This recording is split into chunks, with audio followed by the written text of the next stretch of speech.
जिंदगी में बंदगी तू करना হে।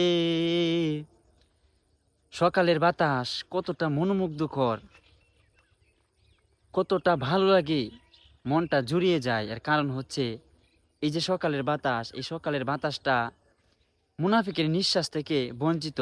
এই জন্য সকালের বাতাসটা এত মধুময়, এত মনোমুগ্ধকর লাগে। ঠিক আছে, তোমরা কি বলো, ঠিক কিনা? ঠিক।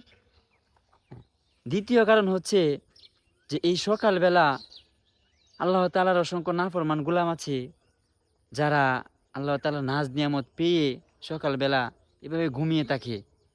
তাদের ভাগ্যেও এই সকালের মনোমুগ্ধকর বাতাসটা জুটে না।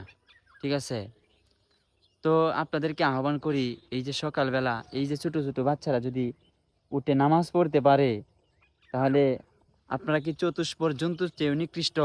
তাহলে আপনারা কেন পারবেন না? ঠিক আছে, চেষ্টা করবেন ফজরের নামাজটা যাতে জামাতে পড়ে আল্লাহ তাআলা এই যে রহমতি কুদরতি বাতাসটা যেন আপনার মধ্যে ঢুকাতে পারেন। ঠিক আছে, আপনার সারাটা দিন সুন্দর যাবে ইনশাআল্লাহ।